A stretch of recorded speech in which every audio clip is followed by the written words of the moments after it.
आज का दिव्य दरबार पहली बार बांदा जिले में सन्यासी बाबा की दिव्य सानिध्यता में बागेश्वर हनुमान जी महाराज के मंगलमय स्मरण और सानिध्यता से जितने भी प्रियजन, जितने भी परिवारजन, जितने भी लाखों लोग तीनों पंडालों में बाहर खड़े हैं, सामने खड़े हैं, अगल बगल खड़े हैं।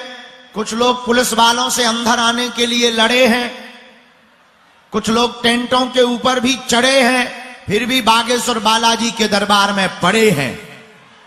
आज जहां नजर जा रही वहां केवल बागेश्वर धाम के पागल दिखाई पड़ रहे हैं। समूचे क्षेत्र में इन पागलों को देख करके, इन पागलों के चेहरे पर मुस्कुराहट और सनातन की क्रांति को देख करके अब तो हमें लग रहा है कि बाबर भी जय श्री राम बोलेगा। खैर वो है नहीं है वो बात अलग है। जो जहां विराजमान है सभी प्रियजनों को यही कहना है, आप चिंता मत करो, अर्जी जिनकी लगनी बालाजी जिनको बुलावेंगे सो तो ठीक ही है, पर सामूहिक अर्जी सबकी लगाई जाएगी, कोई बाकी नहीं रहेगा।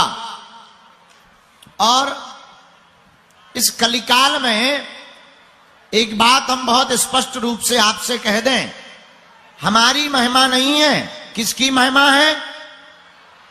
बागेश्वर धाम की, बागेश्वर बालाजी की महिमा है।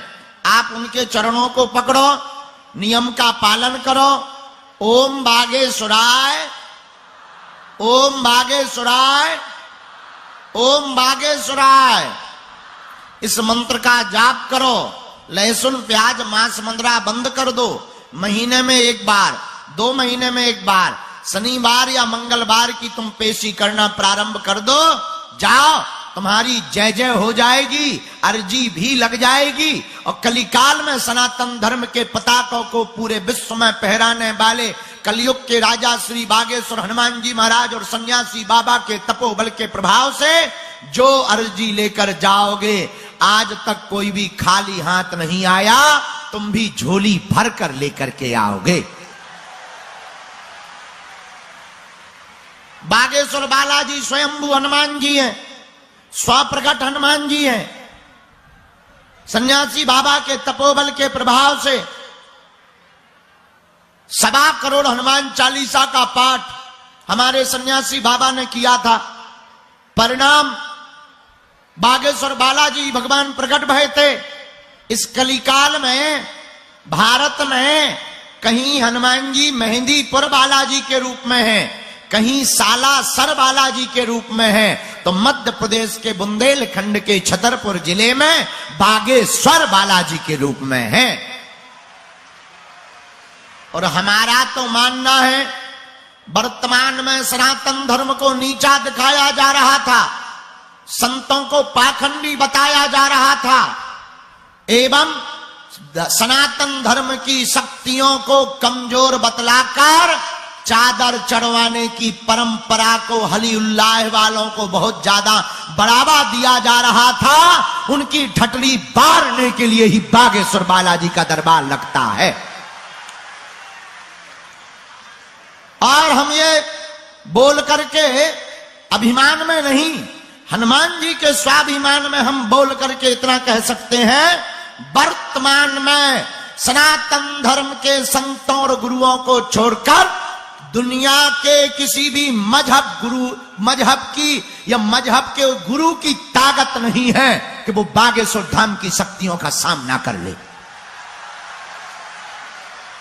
ये हम नहीं बोल रहे, ये हमारे सन्यासी बाबा का तपोबल, जो हमने गुरुजी से चूरन चटनी पाई है। अब तुम उसे जो भी नाम दो, चाहे सिद्धि नाम दो, चाहे जो नाम दो, हम तो जो गुरुदेव से पा करके आए हैं, मेरे पागलों, हम इतना कह सकते हैं, पूरी दुनिया के किसी भी मजहब का धर्म गुरु हमारा सामना कर ले, अगर हम पेंट गीला ना कर दें तो कहना। हाँ, हम उसके बारे में इतना बताएंगे, वो अपनी लुगाई को मुंह नहीं दिखा पाएगा। हाँ, बोलो हनुमान जी महाराज की, बागेश्वर धाम की, सन्यासी बाबा की। लेकिन ये हमारा चमत्कार नहीं है, किसका है? बागेश्वर बालाजी का। इसलिए तुम्हें हमारे चक्कर में नहीं पड़ना है। एक बात और हम तर्क की तुमको बोल दें, भारत के लोगों और जो अंधविश्वास में पड़ने वाले लोगों हो, तुम सावधान हो जाओ। पर्चा से चमत्कार नहीं होता है, न टोना टोटका से चमत्कार होता है। तुम्हें अगर कृपा पानी ही है तो तुम हमारे चक्कर में मत पड़ो। जिनके बल पर हम धर्म विरोधियों को ललकारते हैं, ऐसे बागेश्वर बालाजी के चक्कर में पड़ो। हम तो इंसान हैं, हम ना कोई भगवान है, ना हम कोई महात्मा है।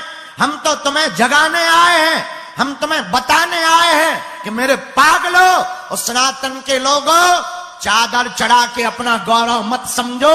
अपने बजरंग बली भी किसी से कम नहीं है। हार हार।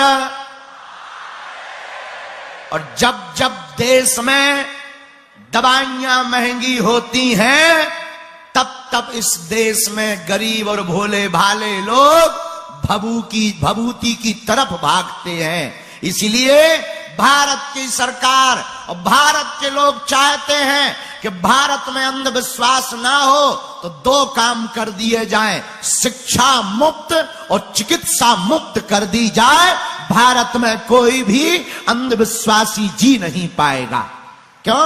क्योंकि भोले भाले जो गरीब होते हैं, जब दवाइयां महंगी हो जाती और वो दवाइयां नहीं करवा पाते, तो फिर वो दरबारों में चक्कर लगाते हैं, फिर वो टोनों टोटकों में चक्कर लगाते हैं, फिर वो चादर चढ़ा करके शक्तियां पाने के पीछे चक्कर लगाते हैं और अपना धर्म बदल देते हैं। इसलिए अब जब तक हमारे तन में प्राण है, तब तक भारत में धर्म विरोधियों की ठटरी बढ़ती रहेगी। बोलो जय सिया राम।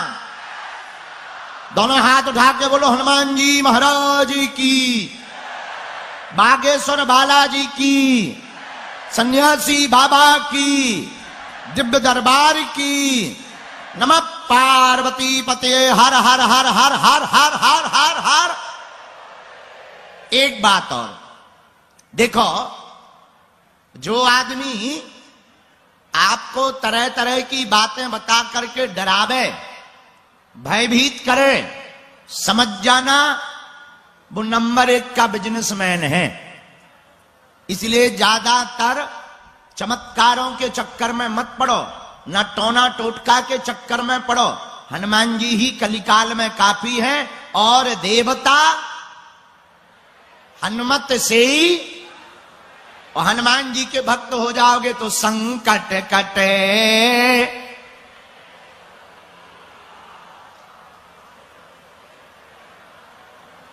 आपके संकट कट जाएंगे, क्योंकि हनुमान जी महाराज के पास में सिद्धियां हैं। कौन सी सिद्धियां? अष्ट सिद्धि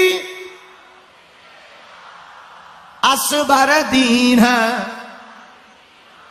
हनुमान जी के पास 8 सिद्धियां हैं। इसलिए कलिकाल में हनुमान जी की ही पूजा है। हनुमान जी सर्व सामर्थ्यवान है। वही हनुमान जी बागेश्वर धाम पर प्रकट भये, और 322 साल हो गए। हमारी तो 3 पीढ़ी निकल गई दरबार लगाते लगाते। हमारे दादाजी भी लगाते रहे, उनकी फोटो लगी है, ये लगी यहां पर। हमारे दादा गुरुजी भी दरबार लगाते रहे, 40 वर्ष तक उन्होंने दरबार लगाया। उनके पास तो हमारे से ज्यादा कृपा थी बालाजी की। हमारे पास तो कुछ नहीं है, हम तो नालायक हैं, मूर्ख हैं, अज्ञानी हैं, हम तो पढ़े लिखे नहीं हैं। हमारे गुरुदेव के पास तो अद्भुत सिद्धियां थी। 2010 तक शरीर साथ शरीर रहे, और बड़े बड़े विरोधी आते रहे, जैसे अभी आते हैं बड़े बड़े तार्किक, बड़े बड़े विद्वान, बड़े बड़े न्यूज कैमरा। बागेश्वर धाम की पोल खोलने आए, पर ठटरी के बड़े अपनी खुलवा कर गए। ये हमारा प्रताप नहीं है, किसका है? तुम कहोगे गुरुजी तुम बागेश्वर धाम के हो तो महिमा बता लाए। नहीं नहीं नहीं नहीं, देखो हनुमान जी तो सब जगह हैं, ऐसे समझो हवा तो सब जगह है कि नहीं? बोलो बोलो, है कि नहीं? अच्छा, तुम्हारे घर में है, पड़ोसी के भी घर में होगी। ऐसे ही हनुमान जी सब जगह हैं, पर हवा सब जगह है, पर जो कूलर के सामने बैठे, पंखा के नीचे बैठे, उन्हें ज्यादा लग रही। हवा सब जगह है, पर कूलर के सामने वालों को ज्यादा लग रही। ऐसे ही हनुमान जी सब जगह हैं। संत जहां तपस्या करते वहां हनुमान जी विशेष रूप में प्रकट हो जाते हैं। उसी धाम का नाम है बागेश्वर, जहां केवल मानव जीवन की दैहिक दैविक भौतिक समस्याएं नहीं मिटाई जाती। बागेश्वर धाम एक ऐसा तीर्थ है जहां की दान पेटियों से पूरे भारत को एक क्रांतिमय संदेश दिया जाता है कि दान पेटियों से मंदिरों का निर्माण नहीं, दान पेटियों से अगर गरीब बेटियों का विवाह, शिक्षा या विद्यालय या अस्पताल प्रारंभ कर दिए जाएंगे तो भारत को विश्व गुरु बनने से कोई नहीं रोक सकता है। और हर साल गरीब बेटियों का विवाह होता। उन बेटियों के भाग तो कहो, उन बेटियों के भाग इतने तेज थे कि हमारे गांव के गायक ने भी उनको गीत सुनाए। भारत के सुप्रसिद्ध गायक सोनू निगम ने भी गीत सुनाए। उन बेटियों का ऐसा भाग्य जागा, उन गरीब निराश्रित बेटियों का, जिनके माता पिता नहीं थे, जिनका परिवार नहीं था। 10 लाख लोगों से ज्यादा परिवार जनों ने आकर उन बेटियों के कन्यादान में हाथ बटाया, भंडारा भी पाया और उन बेटियों की भव्य दिव्य विदाई भी करवाई है।